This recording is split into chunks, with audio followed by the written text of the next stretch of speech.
سلام عليكم. وانا بتصفح الانترنت لقيت فيديو لليوتيوبر الشهير ابو فيلا، كان منزله من 3 ايام تقريبا، بيتكلم عن الطفل الفلسطيني الشهيد عون الدوس، وده من ضمن الاطفال اللي استشهدوا بسبب الضرب اللي في غزة. طبعا بقدم التعازي لاهله ولاهل غزة وللامة الاسلامية. ويلا بينا نبدأ الفيديو.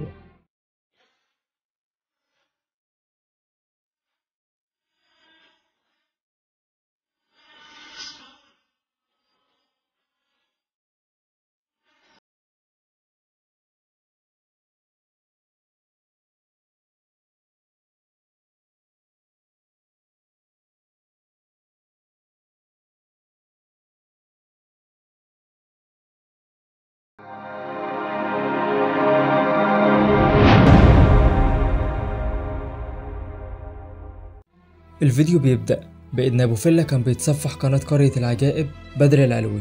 السلام عليكم يا جماعة، كنت قاعد اتصفح على الانستغرام، واحدة من الحسابات اللي احب اتابعها هي حساب بدر قرية العجائب. جدا يا اخي قصصك جدا جبارة والله، الله يعطيك الف عافية المحتوى الجميل. وهو بيشوف الاستوريهات بتاعته، شاف ستوري كان هو منزله عن الطفل الشهيد عوني اللي استشهد بسبب قصف غزة، هدوا البيت عليه بسبب الضرب المستمر في غزة. كنت قاعد اتابع الستوري حقه، بعدين شفت المقطع هذا.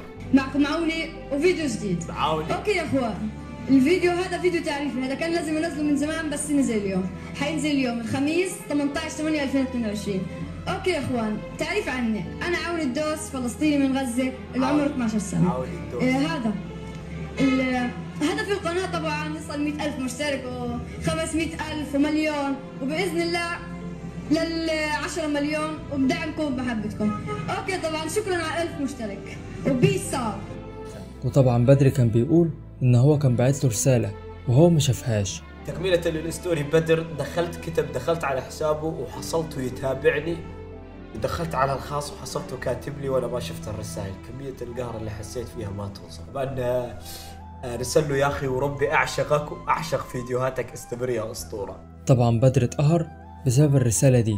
تخيل كان حد بيتابعك وانت ما شفتش الرسالة، وفجأة يستشهد ويكون سايب لك رسالة حلوة. طبعا حاجة توجع القلب. ابو فيلا دعا ربنا انه ما يكونش يعرفه.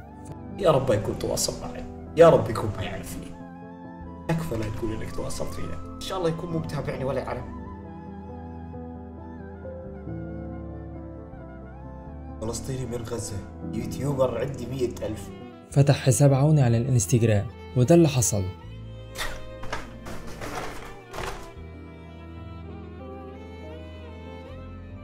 لقى بعت له رسائل على الانستجرام وعيط بحرقة لما قراها. صوتك جميل جدا جدا.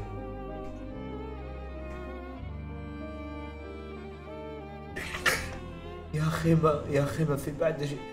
خيمة في بعد الشتاء فلسطين، في غزة جو اسطوري، سحلب ويا الفحم اشي خيالي، وكستنا على الفحم، اتمنى تجي على فلسطين. وبصراحة حقه، دي حاجة كبيرة، ودعاله بالرحمة، واحنا كمان عاوزين ندعيله بالرحمة وكل الشهداء بإذن الله. لو عجبك الفيديو اتمنى تشترك في القناة وتفعل زر الجرس علشان يوصلك كل جديد. مستني دعمكم. سلام.